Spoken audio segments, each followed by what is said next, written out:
Good afternoon and welcome to a little bit of a special last minute episode of the AutoTalk, I guess normally weekly wrap. This time we're going to call it a special clean car discount live stream.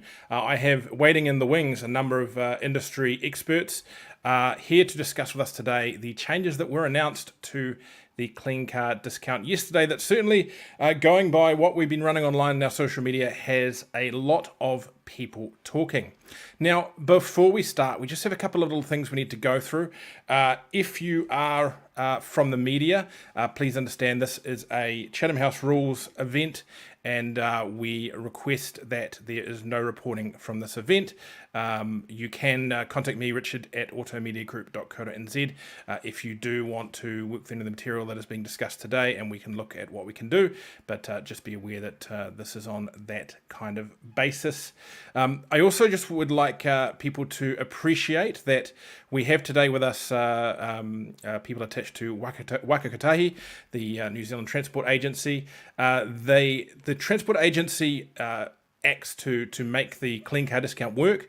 It is not responsible or not attached to the politics of the decision, and I just want people to be aware of that as we work through this issue today. Now, if you have questions, if you have comments, then please do put them in the comment section at the bottom of this video. We can see all those. Feel free to say hello as well, just to let us know that you're there, and we will do our best to answer those at the end, but hopefully we will answer most of what you have to ask, I guess. Now, I'm just going to pull up first a just quick little run through of the changes that were announced. This is very basic. It's just so that we are all speaking from the same sheet at the starting point. So I'm going to chuck that up on the screen now. So this is the basic detail of the changes that will apply from the 1st of July 2023. It's interesting, the date seems to have been the one thing that's certainly caught people out, and I had people calling me, having seen this on TV yesterday, going, when does this start? And then being slightly shocked that it was so soon. So if we run through zero emissions vehicles, the rebate offered to brand new models were reduced from $8,625 to $7,015.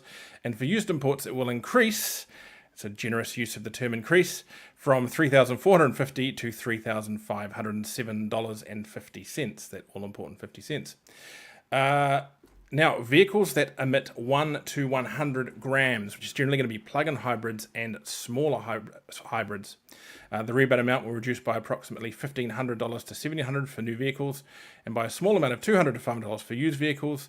The rebate will be $1,725 for a vehicle at 100 grams, plus $57.50 for each gram below 100 grams for new vehicles, up to a cap of $4,025. Used imports will receive 1/2 of the dollar amount of new vehicles. If we switch to the next section, and this is probably the one that's going to be quite troublesome for the industry, I suspect.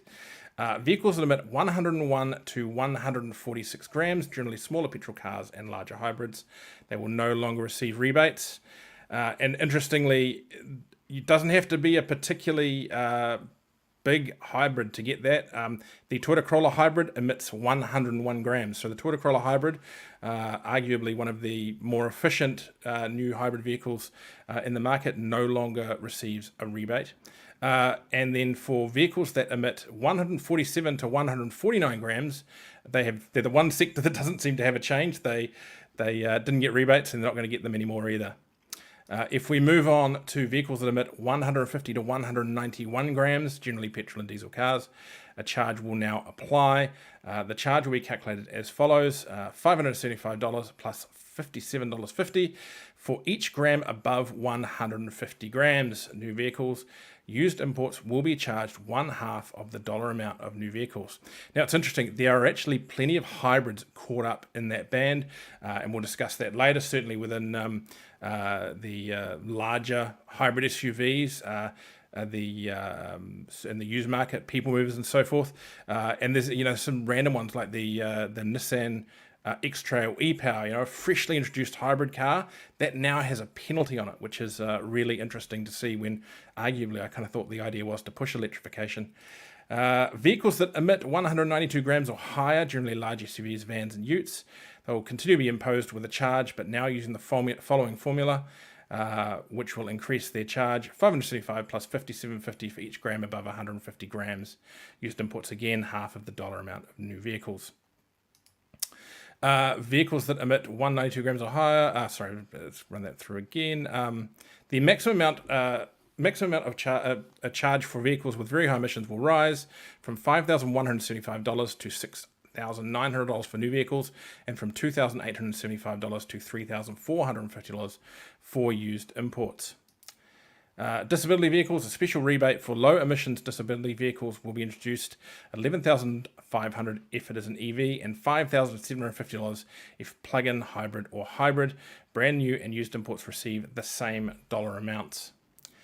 Now, if we've all seen these graphs before when they released the initial clean car discount plan, you can see there that the lines have basically risen. That's for new vehicles, and this is the chart for used vehicles. This is all available through the Ministry of Transport's Clean Car Discount information page. So I ran the numbers on a few vehicles that are out in the market. If we take, these are fairly popular options. The Ford Ranger XLT 2-litre double cab, that goes from having a $1,840 fee to a $4,495 fee. Toyota RAV4 GXL Hybrid goes from getting a rebate of $2,370 to getting nothing. The Mitsubishi Outlander PHEV goes from a $5,635 rebate to $4,025. The Toyota Aqua used import, the most common car landing in New Zealand, goes from a $1,700. I know this will vary by specific model, but from in this the test case I've looked at, $1,717 rebate to a $1,300 rebate. The Nissan Serena Hybrid will go from no fee to a $776 fee. So that is just a quick run through of some of the details that we can expect from these changes. Now, I'm going to bring into the room our panel from today. First off, I'm going to start with my usual co-host and a fairly prominent trader, I guess, in the used import space, and a big fan of the Toyota Aquas, Graham McDonald. Afternoon. It's a bit of a hit, isn't it? Yeah, it is. And I suppose the idea behind this afternoon for a lot of the trade watching is just to unpack how it's going to affect you moving on forward. But some of the issues we're going to face in the coming 2 or 3 months. And for the guys that are selling vehicles on the ground or importing right now, this is really important stuff to get a hand around, because it is, in many cases, a financial game changer. Mm-hmm. Now, coming in from the Motor Industry Association, and I guess it's kind of her first month in the job, and I'm into her second month in the job, and this is probably fun to have to deal with while still learning the ropes. Amy Wiley, the Chief Executive of the Motor Industry Association. Thanks for joining us, Amy. Thanks, Richard. Hi, Graham. Hi, Amy. Were you guys a bit shocked by how this was announced? I mean, it's a fairly short runway, and also I think we actually expected the announcement to be maybe slightly later in the day than we actually got it. Yeah, the way it was announced was a bit of a surprise, and also the time frame for the changes was a surprise. So here at the MIA, we were anticipating some changes. We expected some of the fees to increase and some rebates to reduce, but we weren't expecting the time frame to be less than 2 months. And we were hoping for a transition rather than a hard and fast change on the 1st of July. Yeah. And I mean, what does that short transmission mean for the new car industry? Look, we've got, unfortunately, you're a bit outbalanced today on the panel with people from the new used car industry, but that short time frame, that's a particularly problematic thing for the new car industry at the moment, with the time frames people are working to it, isn't it? It absolutely is. So on the back of some COVID-19 supply shortages, and combined with the fact that what's unique to the new vehicle industry is forward orders locked in advance. So to put that into perspective, April and May in any given year, we're locking in orders for 2024 right now. So that's right out until December 2024. So if they haven't locked them in already, they're doing that right now. So 2 months notice gives very, very little ability to, they can't change orders, but not only are they locked in with the forward orders, but there's supply agreements with customers, there's purchase agreements, and customers had an expectation around what their final purchase price was going to be on orders that they've pre-ordered out 6 or 12 months in some cases, because a lot of new brands have orders out as far as 12 months. So they're working through that at the moment, what that means, but it's significant commercial and fiscal implications. Yeah, I spoke yesterday with the head of one of your members who was suggesting that his customers are essentially going to lose potentially upwards of $30 million from the lack of rebates that they were expecting to be paid on vehicles that won't be delivered by July. That's a huge hit to customers that the government's kind of enforcing by doing this in such a quick order. And that's just one brand. Have you got Amy, it is significant. It is significant dollars, and in a cost of living crisis, it's unfortunate that what may have been the case if they had allowed a little bit more time, we could have looked for options around it, ways around it. Yeah. Amy, a quick question for you around consultation. And given that you're new in the role, and it may be from your predecessor's perspective, but was there any consultation around the time frame with the MIA members prior to this announcement, or is the idea of a time frame was just completely left out of all discussion? That's an excellent question, and yes, there was consultation. There was consultation back in March, and the MIA and our members, the members wanted as long a runway as possible, and the MIA asked for that. We understand that officials heard that. We understand that they wanted a longer time frame for it too. But ultimately, in a cost of living crisis with inflationary pressure and an upcoming budget and election, plus combined with the fact that the CCD has been incredibly successful, the uptake in rebates has been considerable, and I understand that there wasn't enough money left in the fund to give us more time. So it came down to more of a political decision rather than a MIA interests not being heard or understood. We were heard and understood. I just don't think there was enough left in the overall fund to give us more time. I've heard from multiple sources now that potentially the minister Michael Wood was actually supportive of that longer time frame, but he was told no at a cabinet level is what we're hearing from around the place now. So if that's the case, then that's slightly concerning. It's my understanding. That yeah. Okay, let's expand the panel further. So I'm going to bring into the room now, everyone else really. So we have David Vinson from VIA, and he has with him David Strong from Waka Kotahi. Thanks for joining us, David and David. We also have Daryl Hart from Waka Kotahi, and Kit Wilkerson, our technical expert from VIA. He's our numbers man normally, and hopefully he'll be able to answer any questions that we or any issues we do come up with today. So thanks for joining us. Look, just so we can start, Daryl and David, could you just quickly tell us, what your role is with Waka Kotahi and how it relates to the Clean Car discount? Cheers, Richard. Kia ora, and nice to be here. I'll hand it to Daryl very shortly. So my role is the program director of what is called the Low Emissions Vehicle Program, and that is effectively implementing the Clean Car Standard and implementing the Clean Car Discount. And I've been in the roles I took over from Amy, in fact, back in October last year, so big boots to fill. And while we're talking about sort of CCD today, most of our focus at the moment is pretty much around the Clean Car Standard. And one thing I will note is that our aim, and we've pledged this in the past to MIA and VIA, and we continue to work very closely with MIA and VIA, and are very grateful for that partnership. Our aim, in conjunction with them, is to make these changes as fast and as easy as possible for industry to adjust to, given the short time frames. And we can talk more about that, but I'll hand over to Daryl to introduce himself. Yeah, greetings everybody. Daryl Hart. I am a project manager here at Waka Kotahi, so my role is one of making it happen. So the regulations and government instructions pass through, and it's my job to implement those and turn those into the operational systems for everybody to use and for industry to function with. So that's my role. I'm here today to answer any questions along those lines.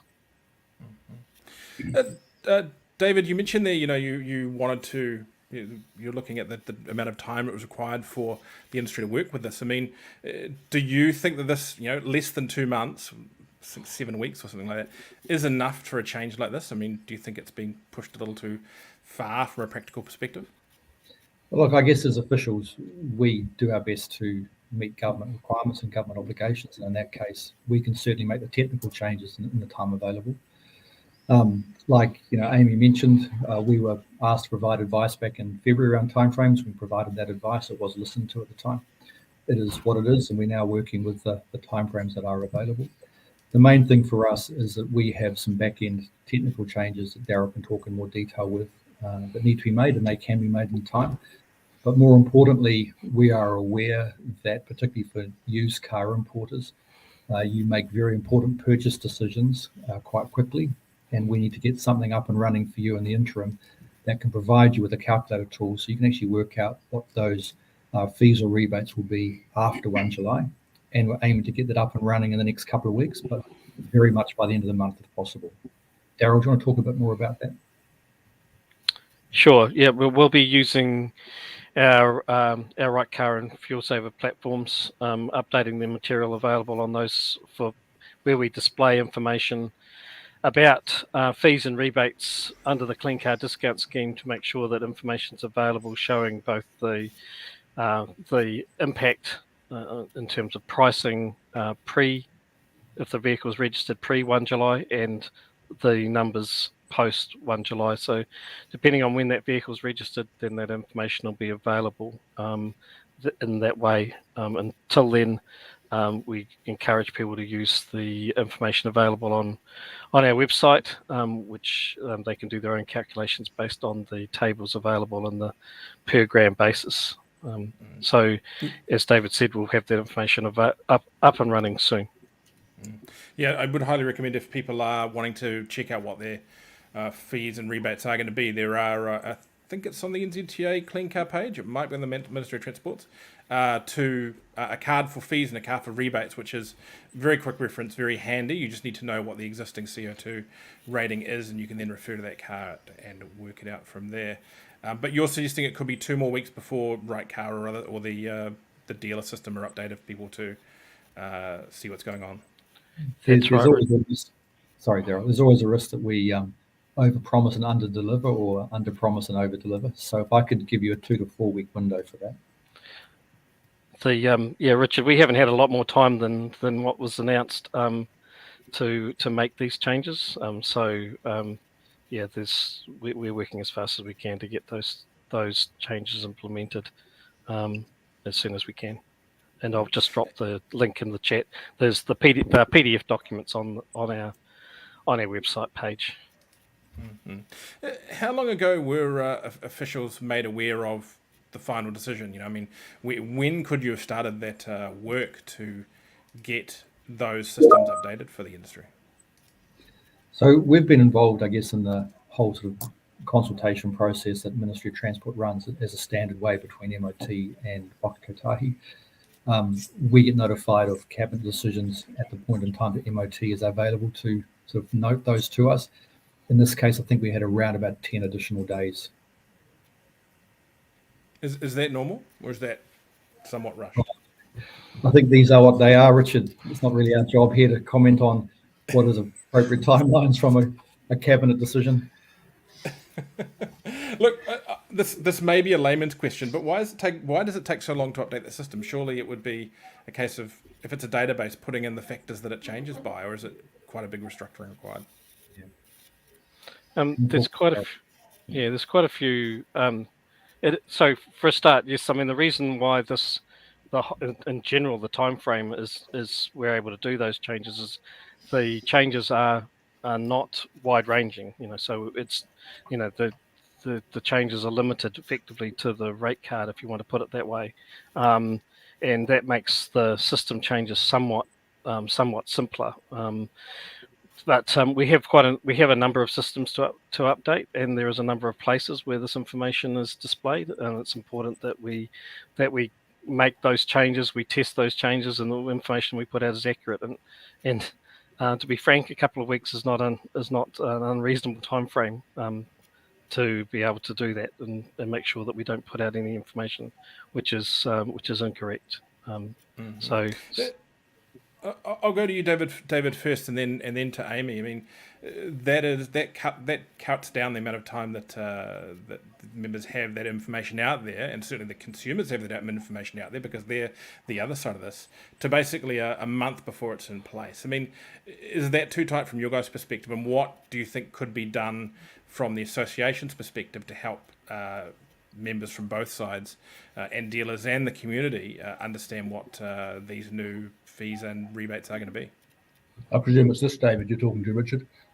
Yes. Yeah. Okay. So I'd endorse Amy's comments entirely. We made vigorous representation about the timing. The timing is the key issue for us. There are vehicles not yet sold, vehicles on the water, vehicles that have committed to purchase that are going to be caught by this with expectations from dealers and importers of what the likely selling price and conditions will be that are going to be changed. But this was always going to be an issue. As Amy said, the fund was in the hole, I think a couple of $100 million, and the government, as part of this program, they've had to throw another 100 into it. It was always going to run out of money. In fact, on the 18th, I think it's 16th of February in 2018, when Associate Minister Gender first raised this in her office with Kit and me, and Kit said, and told us what she intended to do, Kit said straight away, based on the research he'd done on the European programs, that you'll run out of money. That was 5 years ago. And then on top of that, they introduced the incentive part of the program months earlier. So for all that time, they were dishing out money because that's a political thing. They can give money away, but they can't raise taxes without going through Parliament. So they started dishing out money early last year, and the fund ran out of money. So that's really where we are. And this, I'm free to make political comments. This will not be the last tweak this program has. There'll be a series of tweaks on successive months and years. They will keep on adjusting it until the goals are achieved. And when it comes to financial hurt, the government doesn't care. So when we talk about equity or inequity between, and this is a lot of the commentary today and yesterday has been about poor people paying for wealthier people to buy new Teslas. And when we do a geographic analysis by postal code, we can see exactly that happening.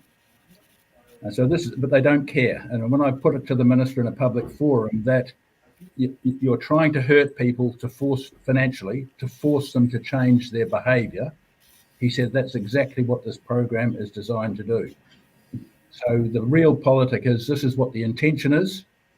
We, the MIA and ourselves have battled, and the officials for that matter, have battled to have a reasonable notice and a reasonable time frame. But the reality is this is what it is. It's disappointing, but that's how it is. Over to you. I mean, what do you think you can do, or what the MIA can do for its members now to help them get these numbers earlier? I mean, is the timing that the NZTA is putting out there sufficient for you guys? I mean, I would have thought for the MIA, almost the biggest issue for new car consumers will be simply right car being wrong for vehicle deliveries for the next 2 to 3 weeks. Well, from our perspective, I can't speak for AIM, but from our perspective, we have been working as diligently and assiduously as we possibly can with NZTA's implementation team.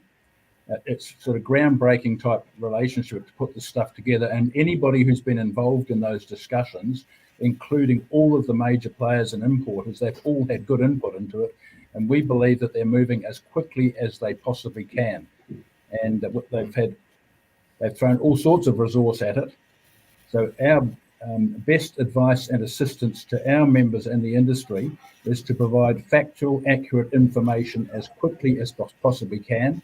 And even in the absence of hard numbers, if we can alert people to the fact that these changes are happening and they're happening soon, so that we don't have aggrieved customers coming on yards and whinging and bleating about their expectations not being met and those sorts of things.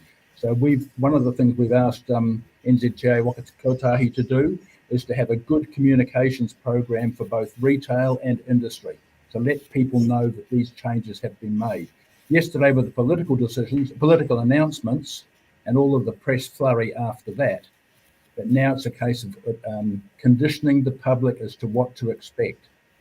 Because the worst thing for us is when potential customers go on yards and their expectations are not met, and they get really upset and they blame the dealer, when in fact it's miles upstream from that. Amy? So the consequences of this are, in terms of timing, it's common, right, for new and used industries. The more time we have to prepare, the better. But the downstream consequences from having calculators available are different for new and used industry. I think it's fair to say the used industry are more reliant on right car and some of those calculators to understand for individual vehicles that they're buying at auction to sell. Whereas from the MIA point of view, we have Miami. We know we have clear sight on what our CO2 grams per vehicle is, and we can calculate that more readily ourselves. So we're a little less dependent on that work stream coming from Waka Kotahi. But the timing is a large concern for us. And like David said, in terms of customer expectations, it's going to be it's going to be a delicate dance in balancing those. Some brands may choose to honour some of the marketing promotions further into the future and take the hit themselves if they can. But ultimately, overall, we're really concerned about hybrids, non-plug-in hybrids, not attracting a rebate now, and what that might mean in terms of driving consumer choices. Because what the Clean Car discount has been incredibly successful, and it has proven that the discount, if you get a rebate, it influences consumer decisions in terms of what vehicles they purchase.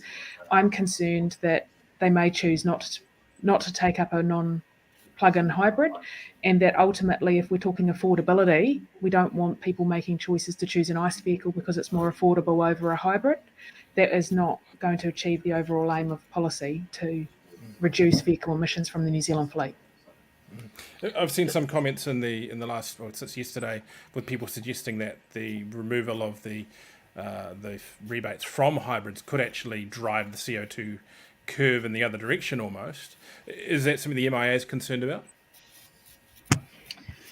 It is, from the point of view that progression towards, if we're thinking about affordability, a battery electric vehicle isn't within reach for everybody, right? And a hybrid is a natural progression in terms of, if you think about value for money in a car, what you're going to get.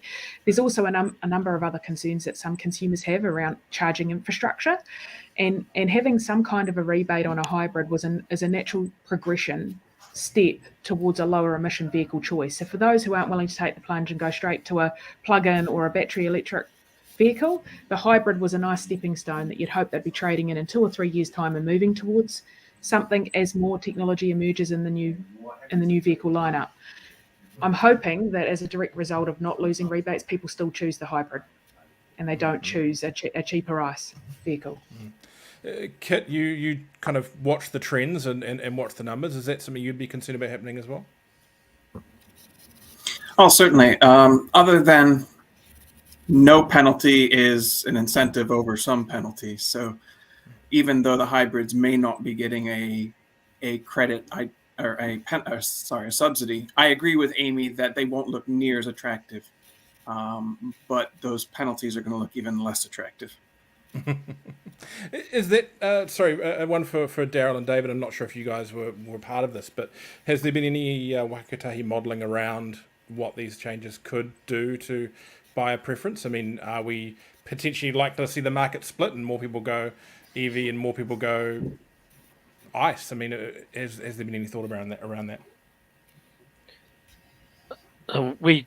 Richard, to answer your question directly, we didn't, it's not our modelling. It's not our, we did not get, have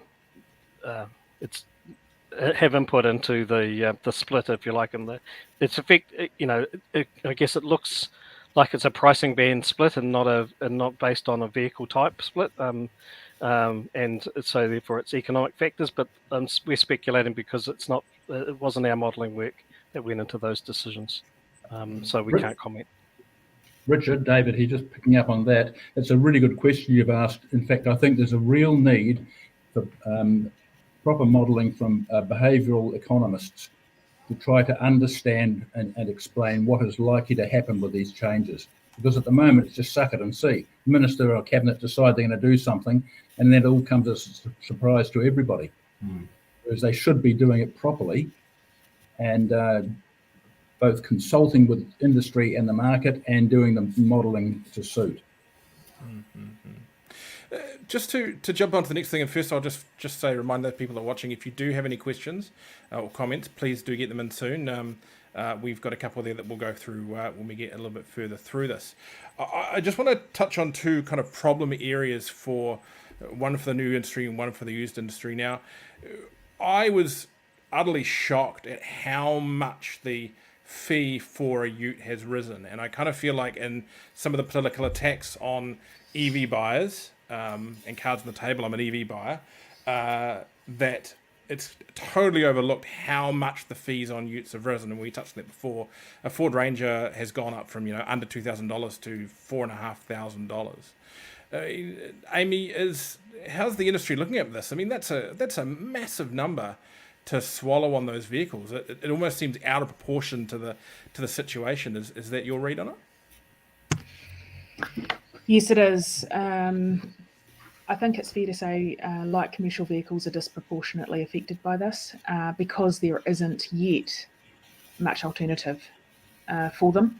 It's coming, the technology is coming, but new manufacturers just don't have the product that can compete in terms of a rebate or to be in the neutral zone yet. The product that's available for people to purchase and the people that need it don't have the choices, and they are hit hard. And if we think back over the last 18 months, it's been progressive. The price of those vehicles have been rising. I mean, the Clean Car System penalties or fees will only just be sort of flowing through to market in the last 3 or 4 months, and now we're facing another cost increase from Clean Car Discount. Ultimately, it's the consumer that wears it. Mm-hmm. And with no other choices there, I guess the argument is it's not actually going to force change, it's just going to basically, probably in most cases, mean loading on just a little more debt to that buyer or cost to that fleet. Or people will hold on to their vehicles for longer, so we'll end up with an ageing fleet that's less safe and dirtier outputs for longer. Richard, David here, just from a cynical perspective, the same thing again is that it's designed to force behavioural change, but more important, from a short-term perspective, it's designed to fill the hole in the fund. They want to put money back in the tin. Mm-hmm. I guess going on that and sticking with the new commercial vehicle thing for a moment here, my understanding of a lot of the stuff that's channeling through in the next year or two from a light commercial perspective is that we're not at the technological point yet where electric is going to replace diesel in utes entirely, but what we could see is hybrid and plug-in hybrid options going through. But arguably at the same time, those vehicles, even the plug-in hybrid and hybrid versions of those, are under this new structure potentially still going to collect fee baits. It's risen so far, particularly now that they've removed that clear cutout for plug-in hybrid vehicles. Does that concern you at all? Yes, it does. Look, there is a positive in the CCD changes that have been announced, and that the eligibility criteria hasn't changed. So we are relieved that it stays at 80k, because there was talk of it shifting down to 75. We did specifically ask for consideration for a light commercial vehicle cap at 85,000. And look, the significance is there is an option out there in the market that's electric, but for the people who really need a van or a ute, this range anxiety is real. I mean, if we're talking about tradies, for example, if they're looking at a battery ute at the moment, 200 kilometres or 250 kilometres, as soon as they try and tow something, that range isn't going to be real, and they're going to lose time out of their day to try and recharge on infrastructure that may already be overloaded. So there's a lot more to consider than just the purchase point, and we're disappointed that in this round of changes for CCD, it wasn't considered a light commercial cap, because we need to think about the pathway forward for those vehicles. I'd argue that if the cap, I mean, I believe the MIA was asking for an $85,000 cap on light commercials. The argument would be that almost isn't enough, though, isn't it? You'd have to raise a lot more than that. If we look at the one electric ute that is available on the market, it's $79,990, and to get to that point, that vehicle's been stripped of several things that make it viable for fleets. A lot of safety equipment. It's only rear-wheel drive and other things. So, yeah, it's hard to that ute's there, and it has been used as a bit of an excuse. But the reality is that there isn't a practical option for these people yet, unless they look potentially at some of the electric trucks or electric vans that aren't quite in the same market. So what we are relieved about with the cap staying at 80 is that particular ute is strategically priced at 79,990, and if the cap had have reduced to 75, we would have lost that as an option in New Zealand. They would have had to have pulled the brand from New Zealand because it's strategically priced there. And you're right, it is difficult. And this is the argument, I guess, that battery electric vehicles come at a considerable cost increase over ICE as it stands at the moment. Technology hasn't advanced. And if you take, for example, the MG at the moment has a version that is ICE, they've got a hybrid and they've got an electric. And the retail price between the ICE and the electric is double. It's double the price because the cost of that technology. Yes. Now, if I shift over to the used import side, and both, I suspect all three of you are going to have something to say about this. You guys have got your own problem area, and it does come down to an equity issue, and that is larger people movers or vehicles for families with more than 5 people, generally at the lower income end. Can you guys discuss that a little bit? I mean, Graham, I know you've come up with a bit of a list.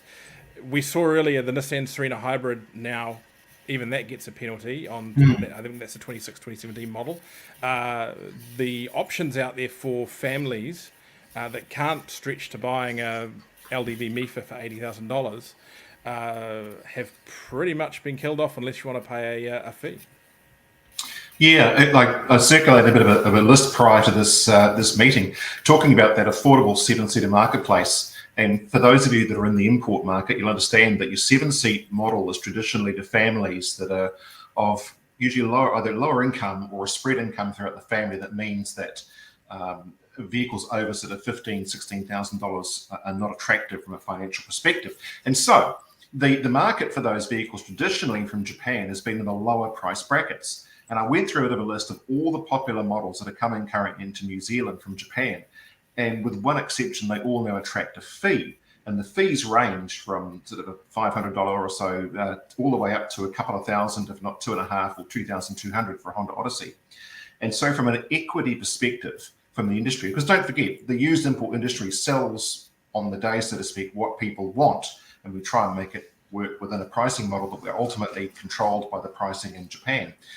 Vehicles that will meet those criteria for people without having to attract a further impost of a fee bait just aren't available. Not available at that price in Japan, not available to be imported, to be captured or not to be captured by a fee. Now, I think that's incredibly inequitable, and it's ironic, politically speaking, that this comes from a Labour government that purports to be part of or supporting lower income New Zealanders. Mm-hmm. Yeah. Is there, I mean, was anything, how aware do you think the minister was of this segment? I mean, is it just a case of they've just decided to not care about it, or is it a broken egg segment they couldn't really do anything about? I mean, what's your thoughts around that, David? As most of you know, I'm on the minister's low emissions vehicle leadership group, which is different from the other groups. It's drawn from a disparate group of people.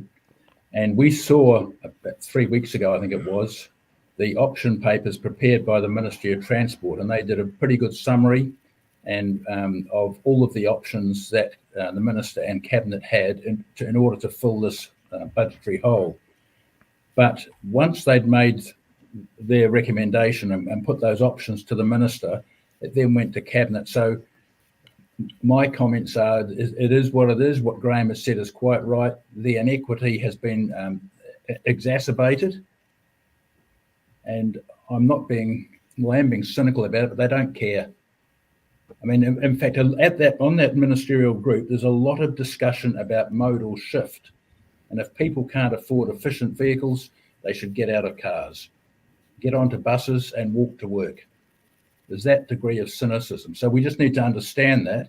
So it's not the officials' fault or responsibility. They have to do whatever's dumped on them at short notice. But we, the associations, have to continue to vigorously prosecute our arguments to make sure they are at least heard.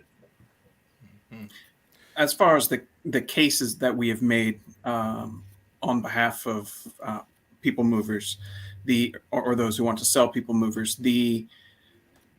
Every submission we've made on the Clean Car program from the beginning has mentioned that this difficulty was going to happen, that there are no EVs and very few hybrids within the price range of people who buy most of those vehicles, and that's for the next several years likely.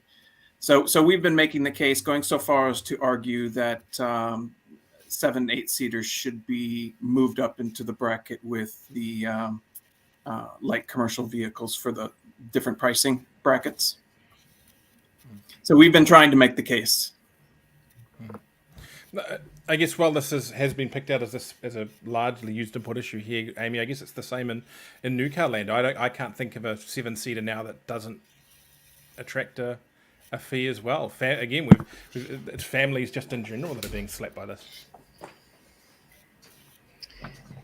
Yes, and moving forward, they're going to keep picking it up and moving it, right? It's moved from 150 grams to 100 grams. The next change is going to be downward from 100, and then it's going to keep going down. We've just got to hope that technology can catch up very, very quickly, and that manufacturers have other options so that we can start applying from the new vehicles, and then ultimately that will flow through into used as well. When do we think that they'll move this again? I mean, what's you guys thought about how long until before we get another review? If people keep buying EVs the way they have been, we'll burn through that extra $100 million that's been thrown into the system pretty darn quickly, I would imagine. October this year, it'll be scrapped.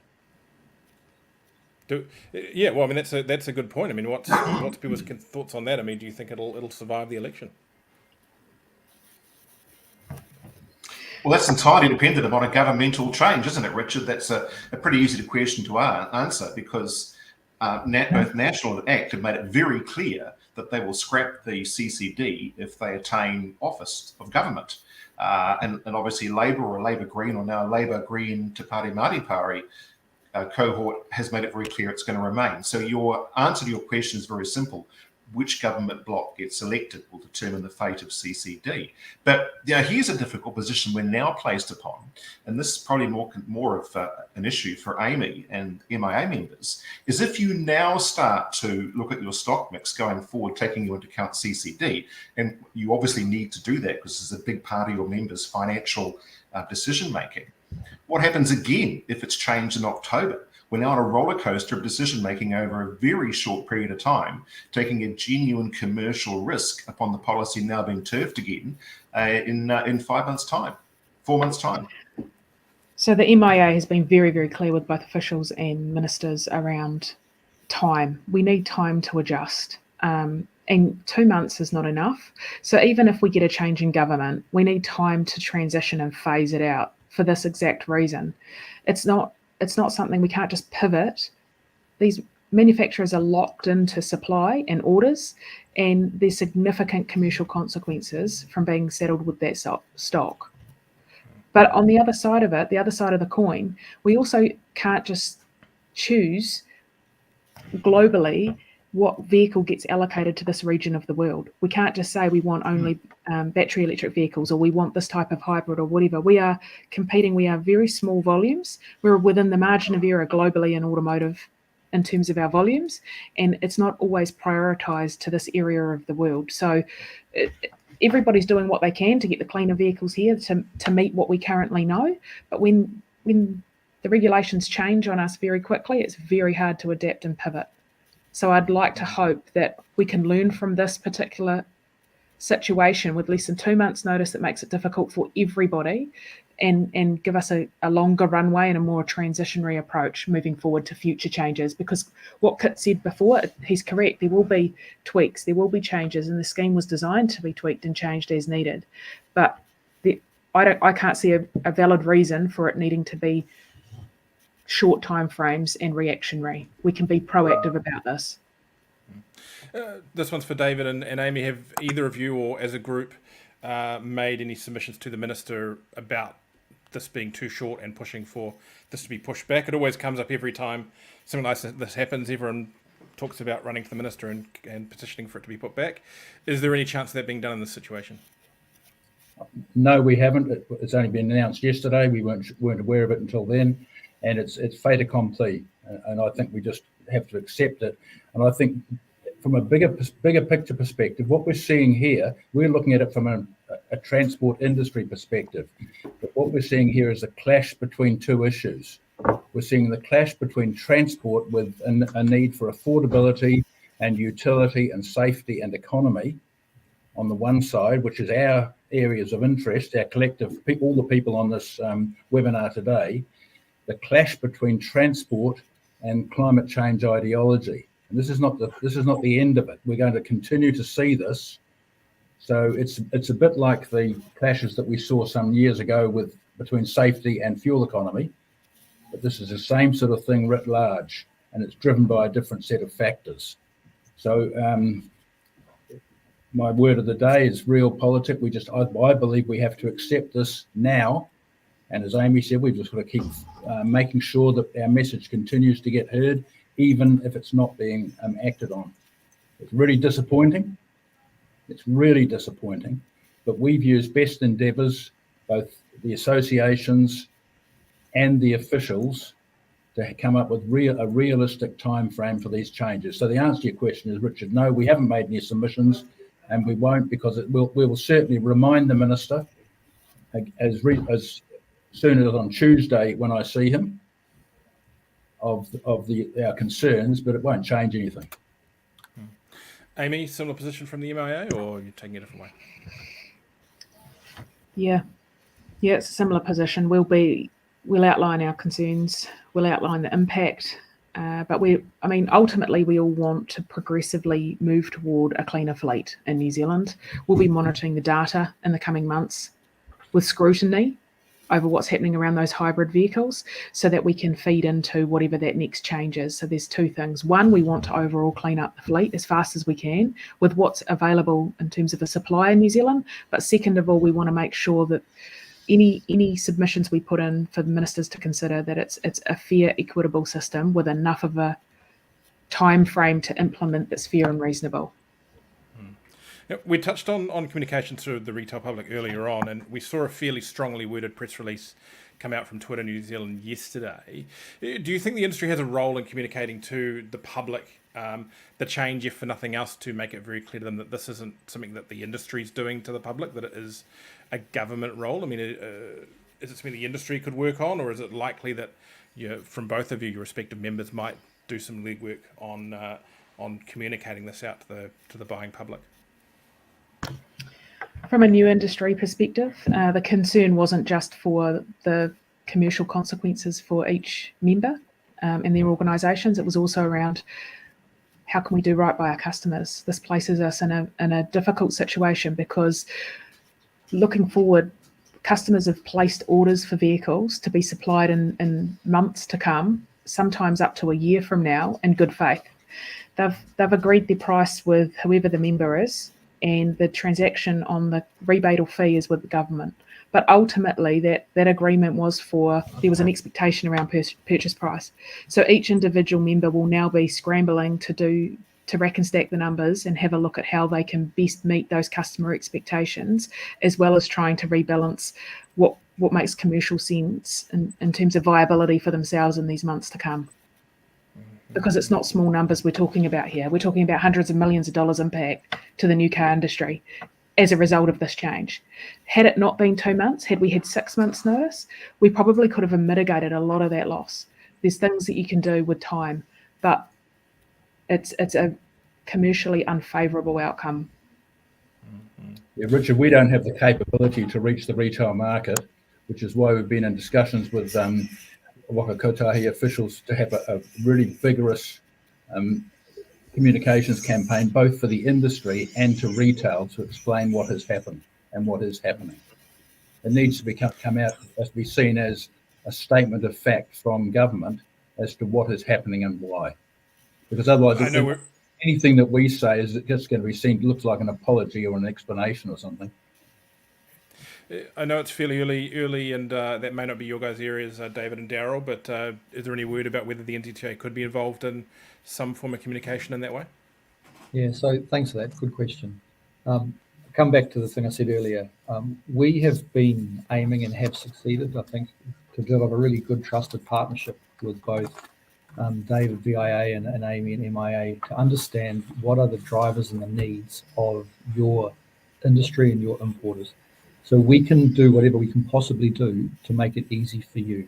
Now, with the CCD changes, we're going to do our best to communicate to the public. There will be some sort of, I guess, not restrictions, but constraints around that, just due to time and funding available, but we certainly intend to do something. But alongside that, we also have these CCS changes coming down the line on the 1st of June. And we are working with importers and customers to even explain the difference between CCD and CCS, even though CCD has been around for quite some time now.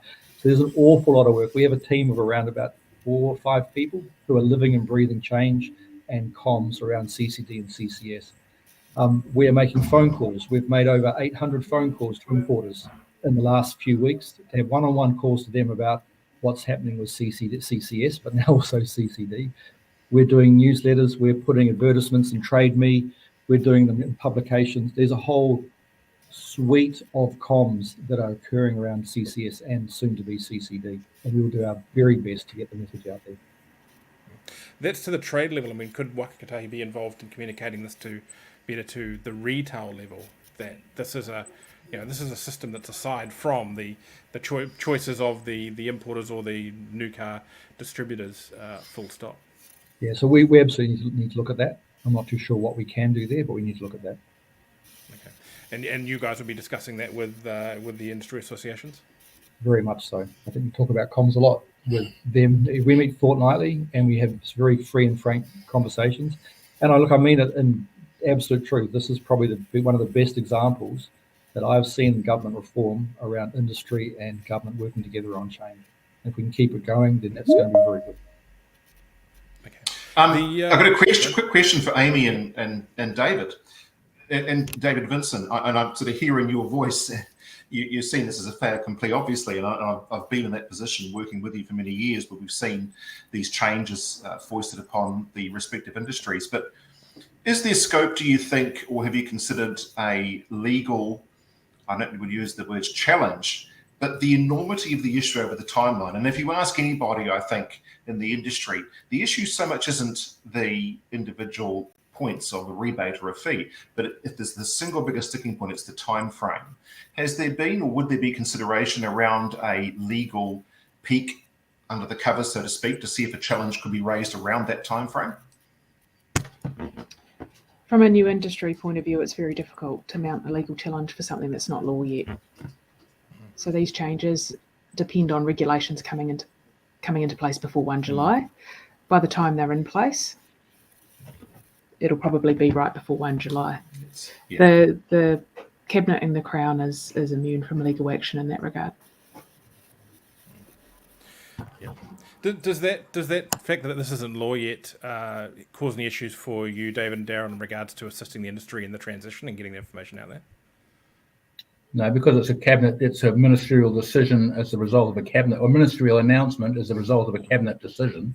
So even though it's not yet law, it is pretty much fait accompli. So we've just got to proceed on the basis that it's going to happen, and absent the ability to take legal action, we've just got to proceed on that basis and just get on with it. If we don't do anything, it'll be more of a disaster. Mm-hmm.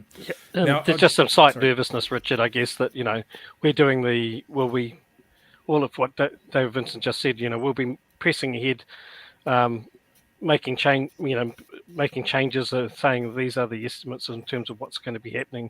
We're having disclaimer language, etc., around what we're putting out, and then expecting the law to be passed to line up with that, as per what the cabinet papers and cabinet decisions have already made. But that is an assumption on our part, and it is a bit of nervousness that those things don't end up being different. So yes, it has some difficulty, but we need to get on, otherwise we couldn't make the time frame. Now we're just running up to an hour, so in a second we'll just run through the questions and comments that we've got there. But just lastly, Daryl and David Strong, can you just run through quickly what tools you'd recommend dealers and distributors look at as we get close to this, just so they can help understand the changes that have been put in place? Yeah, absolutely. Yeah, absolutely. So the Right Car website and and the Fuel Saver websites will both carry information. The calculators that's available on Fuel Saver, all of these tools are also available. You can get access to them through through our main website links. But they'll carry information that, as they do today, that publishes the fee and rebate information. They'll publish that information in a transitionary period, as I said earlier. So the best place to go right now, go to the link with the changes. You talked about it, Richard. The 2 PDF files with the tables, CO2 based. Here's what the fee and charges are. If anybody's in any doubt. If you know what the CO2 value is for your vehicle, then you'll know what the fee or rebate is going to be for that vehicle come 1st of July. And right now, just to pick up on an earlier point, Richard, right car's not wrong because it all depends on when you register the vehicle. So, if you're registering a vehicle before 1 July, then the numbers that are out there right now is what applies. And we'll be updating that, as I say, with transitionary information, and then come 1 July, taking that down, and we'll just be going forward the updated information from that point. I guess that's correct for the. I guess what you're saying that's correct for the import trade and for some of the new car trade, but we're in a bit of a supply chain crisis at the moment. So more often than not, what you're buying today in the new car market is not what you're getting delivered before July 1. Yeah. Sorry, you were saying something, David? Just to add on to that we are sending out our normal newsletters, and that will contain information, but also our customer call centres, help desks have been fully briefed on this and can point importers to information if they wish to contact them. Mm-hmm. Okay, no worries. Now let's run through just a couple of comments from the sidebar. With the exception of Phil, I'm going to have to summarise yours because they're just really long. Jamie Rose, and this is possibly just going to be one that David and Amy might have to tackle us from their experience in the situation. I'm not sure the Waka Kotahi staff can answer this. Was there any advice sought for providing an exemption for a certain subset of utes, i.e. for poor farmers? So during this whole process, was there any discussion around, I guess, exemptions for certain sectors of the market? There was lots of things discussed. A light commercial vehicle cap was talked about. Exemption it was clear from the outset there was not going to be an exemption for a certain type of new category to be created. However, what we have asked for was to honour. We originally asked to, as a transition into this, when the rates were changed, that if there had been any agreements before 1 July for customers to have purchase agreements to have been signed, for those to be honoured at those rebate or fee levels, and there was no appetite for that either. So there was a number of things we asked for to soften the transition to these changes, but there was no appetite for them. That sounds like an interesting practical step for them to turn down. But I guess a lot of New Zealand regulation have taken just the GST as a baseline. We seem to avoid exemptions for simplicity, which is great in some ways, but it has flip sides to it, really. It possibly would create a complexity for David and Daryl at Waka Kotahi in terms of operationalising those exceptions. It would probably be incredibly difficult, but nonetheless, we'll continue to ask for them. Mm-hmm. Craig Blackford said, well said, David. Vincent, I think that was, I'm not sure which comment that was going through specifically. Steve Mueller said, Graham's right, demand will drive prices up. For existing MPVs too. So I guess it's not only in the case that MPV space, the addition of a fee, it's going to be higher demand for those that do actually get imported, because I guess people are going to be more reluctant to import vehicles that do attract a fee, and the cycle continues. Phil Haynes. Yep.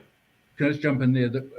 When I appeared before the Australian Productivity Commission, when there was a prospect of them liberalising their import laws, the one question that they asked was, do you mean to say that somebody in the western suburbs of Sydney will be able to buy a genuine people mover at an affordable price? That was all they were interested in. They understood the need for large families, and dare I say it, large families of large people, to be able to buy affordable, safe cars. And then this is just absolutely cutting that sector completely out of the market, really. Phil Haynes, I'm just going to henpick one of his comments. The measure of success is more EVs enter the fleet, mixed percentage, not volumes. The smaller the volume that entering the fleet, the higher the percentage compounds up as EVs grow. A 5% growth in volume looks more like a 10% in rehearsal global government KPIs if import volumes are curtailed. Look, I think people just get to go and read Phil's comments for himself. He's a very knowledgeable person, but there is a lot there to digest. Look, I think we'll call it there. We've crossed over the hour mark. Is there any last comments from anyone here that we haven't covered that you want to get out there to the market? No, just a quick point, Richard. I was going to say that coming up towards the 1st of July, within the used sector, dealers have a very interesting conundrum presented to them on vehicles that would qualify for a rebate over $1,000 on the 30th of June and what they would look like on the 1st of July, and the regulations around registration of those vehicles to claim the rebate and what that would look like. And it's a genuine question. And I was checking through the rules and regulations yesterday. A very, very tricky grey area indeed for a regulator, and I'm looking at you, Daryl and David, to make judgment calls on whether that was an appropriate use of the rebate. Sorry, Graham, could you repeat? Is there a question in there? Did you want to make the question? Well, there's more of a statement, really. If a vehicle attracts a rebate, let's say a Toyota Sienna, for example, currently a Sienna hybrid attracts a rebate of approximately $1,200. On the 1st of July, that vehicle has no rebate at all. It's neutral, but there's no rebate. And so a vehicle sitting in stock on the 30th of June, the incentivization for a dealer to plate that vehicle, find a home for it for a little while as demonstration stock, because it is within the scope, claim the rebate. It doesn't materially affect the value of the vehicle at all in the coming days when you sell it, but the rebate may as well be cashed up for somebody. Have you anticipated that? So when I would comment on that situation is that for a start, the point of obligation or commitment is that registration, as you pointed out, for regardless whether it's a fee or a rebate. So that's the key point. In terms of a dealer making a registration, dealers can only register a vehicle if it is for their own use, which they've got requirements, 3-month stand down before on sale for those vehicles if they're registered in their name. Otherwise, there's no other regulations if they're registering in the name of a customer. There's nothing. There's no regulations or that say that that's not a legitimate transaction. I'll add another comment into that. I think, Graham, what you're actually stepping into is how any individual could choose to seek advantage from a change in date or a change in a pricing structure in any market segment in New Zealand. This one happens to be vehicles rather. This came into effect some time ago. I'm sure there were similar behaviours leading up to that date. It'll happen in the future. This is just the nature of markets. So I think we should expect to see behaviours. Regulators can't catch 100% of behaviours. They are what they are. And I say across any industry in New Zealand, really. Yeah, and just add to that, those to what David Strong was just saying, we have seen that in the past around these cutover points, and there'll be demand for services, people, looking to make strategic decisions around registrations in particular before the date comes around. So if people leave it to the last minute, they risk services not being able to cope with those things. So just be wary of that. What we're saying, Graham, is the Lincoln Road VTNZ store might be a little bit short of plates on. Making sure that doesn't happen. And you know what? It happened. That's exactly what happened. It did happen last time. Yeah. The testing stations ran out of license plates. Excellent. Look, we did warn NZTA. That's a fun note to end that on. Look, thank you so much for everyone for joining us. Don't forget to stick to autotalk.co.nz for more coverage on this topic. Graham and I will be back on Friday morning with our usual weekly wrap, and we are not really under the constraints of not talking too much about politics. We can say whatever we want that day. So we will catch you then. Thanks to Graham, to Amy Wiley, the Chief Executive of the Motor Industry Association, Kit Wilkinson from VIA, Daryl Hart from the NZTA, David Vinson from VIA and David Strong from the NZTA. Thanks so much again. Thanks, everyone. Well,